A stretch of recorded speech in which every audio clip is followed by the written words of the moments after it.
2014, the state of Washington, in the North Cascades National Park, I was hiking shortly after the 4th of July holiday, very near the crest of the Pacific Crest Trail, and it was about 7:30 in the early evening. My girlfriend was with me.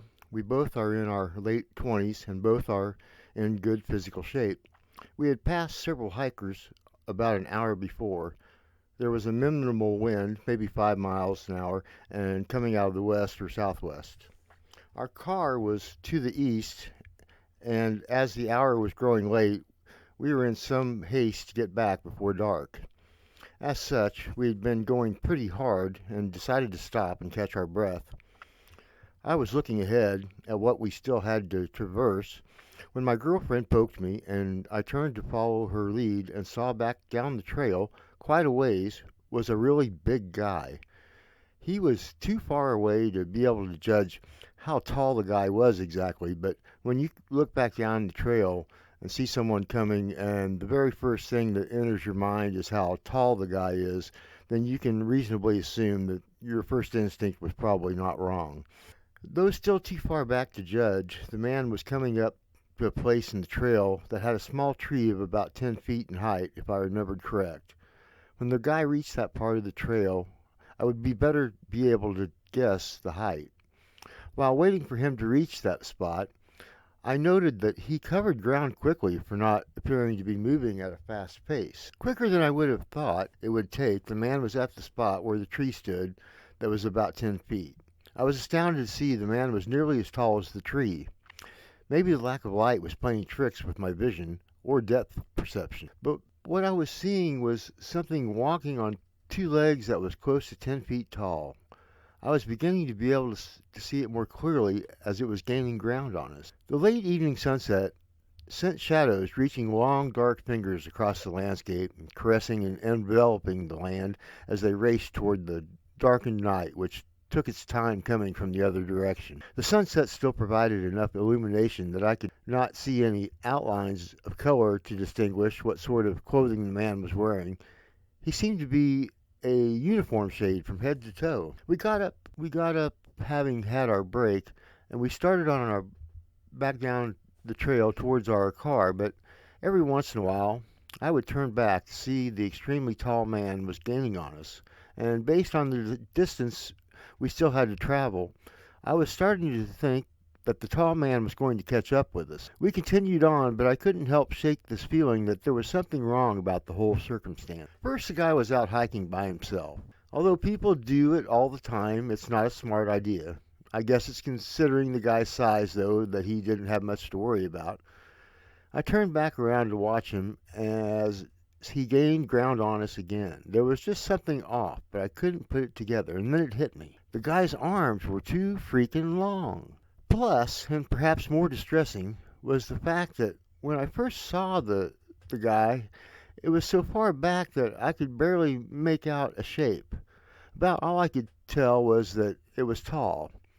By the time it reached the tree I was going to judge its height, I could see it well enough to make out that it didn't seem to have on regular clothes. I mean, normally you see a man, you expect him to have on a pair of pants and a shirt, which are not, of the same exact shade. And I could not make out any outline of any shirt or pants. The hairs on the back of my neck stood up. This was not an ordinary scenario, and I suddenly felt very vulnerable. We had come through an area of meadows and a great view of the forest below, and as we began to get into a more thick area of the woods, I knew we were out of sight, which was of what was coming behind us. I whispered to my mate to run down the path for a ways because I wanted to get some ground on it before it came back into view. Both of us raced on as fast as we could before I felt like it would be coming back into view, and then I stopped us so we could walk again. I kept looking back and was not disappointed. It was still there, still coming after us. We had made some ground, however. I stopped long enough to watch it to see if it was hurrying, but it seemed to keep that same pace.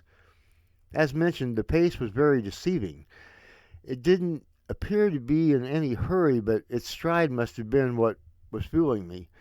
I had to start thinking in terms of it being twice as close as it was, because it was probably taking strides which were twice as long as ours. The sun was now almost all the way below the crest of the trail and was not going to offer much in the way of illumination in a short while. The shadows had reached their peak across the valley. The wind picked up, blowing at our backs, perhaps trying to usher us onward. There were no other hikers in sight. Now I thought I could smell the thing as well as see it. The wind had an ever so faint hint of something wild, something terribly musky and terribly wild. My girlfriend was almost hysterical, but there was no time to stop and deal with it. As long as I could keep her moving, it was the thing to do. I don't know if it was doing it before and we were just too far away to hear it, or if it started doing it as it got close. In any case, we began to hear the snapping of trees. The sound caught us and then raced past us to create an echo, which then seemed to branch off so it sounded like it was echoing at us from both sides. My girlfriend was sobbing, slipping, and I could tell she wanted to go into sheer panic. I didn't say anything, afraid my voice might give away my fear, so when she would slip, I would help her to get righted and gesture to keep moving. That foul odor was growing. I chanced to glance behind us and was not happy at all to see it. That it had become visible as it had somehow disappeared for a few seconds. Perhaps it ducked behind one of the shadows, which were quickly growing to be able to accommodate a creature of that size, and I had recognized something was off, which was why I was so adamant about that we keep moving. When we would hit a stretch where I couldn't see the creature behind us, it would let us know it was still coming by throwing things in our direction, but off to one side or the other. Perhaps trying to intimidate us into thinking it was attacking from the side instead of coming from behind. A particularly clever action to carry out during the times when I couldn't see it, because I didn't know. Maybe it had covered that much ground that quickly. I stopped long enough to dig a bottle out of my backpack that we kept pushing, and then we kept pushing forward. I was preparing for self-defense if it did outflank us. We both had bear spray, of course, but I carried a small container of lighter fluid that serves as a way to start campfires. I only use it when necessary. Now it was going to hopefully save our lives if the bear spray was ineffective. I could really have used my girlfriend being able to do more than panic blubber, but I had to be realistic. She probably wasn't going to be any help if it came down to it. You have to understand the extreme anxiety we had reached. It was clearly obvious that what was coming after us, gaining ground, was not human. There was no reason to think it was not an extreme threat. The odor was becoming overwhelming. The shadows had overtaken so much that at times I could now see the creature. It appeared as if it had red eyes that almost seemed to glow, but it was probably just a bit of light that still was exposing anything which was 10 feet tall off the ground. The sunlight coming from behind us illuminated the creature's top portion. It was only about 2 football fields distance behind us now.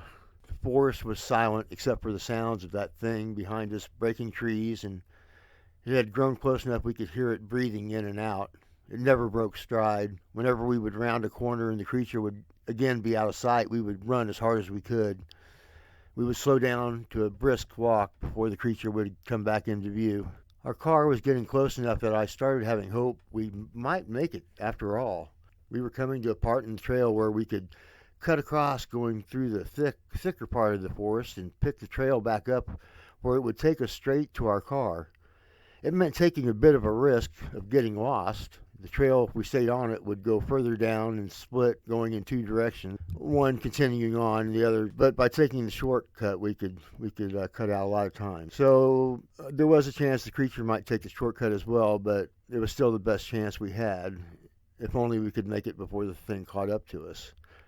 When we reached the spot where we could take the shortcut, we went into the thick forest, and even though it was near dark now, I focused on keeping us in a straight line. The going was not easy because I hurried my girlfriend along by dragging her by the hand. We zigged and zagged in and out through the forest trees. Back behind us I could hear the snapping of branches, possibly trees. The shortcut hadn't fooled it. The thing was right behind us. It was getting so dark I had to stop and fish a flashlight out of the backpack. We each took a drink from the canteen and then pressed onward through the thick forest. I knew the creature was making up time on us now. Its breathing was becoming more labored, but it was also becoming louder, which meant it was getting closer. And still I thought I could see its eyes glowing red, dancing in and out of the view, most likely due to the trees separating us. Finally, we catapulted out of that thick forest onto the trail that led to our vehicle. Both of us broke into a run. Behind was the unmistakable snapping of trees and branches. Now I could hear it snarling between breaths. My girlfriend had stopped sobbing and was in full-on sprint for her life, and I was right behind. The creature probably just a football field behind us now. Every once in a while I would risk turning around and glancing behind us. I couldn't tell if the creature was still keeping the same stride or if it was coming faster. I definitely could see its red eyes moving through the darkness, coming toward us in a very deliberate manner, snarling and growling. Finally, we reached the parking lot, not slowing in the least until we had reached the car. I held onto my backpack out the window until we had put a couple of miles between us and that parking lot, and I stopped when I thought we had enough distance it couldn't catch us UV, so I could place my backpack inside. Just as I was closing the back door, I heard something in the darkness behind us, running. I didn't hang around to hear if it was coming toward or away from us. I just bolted back into the driver's seat and smashed that gas pedal down. Thanks for coming in. Appreciate your visit. Please subscribe. It is appreciated. Godspeed to all.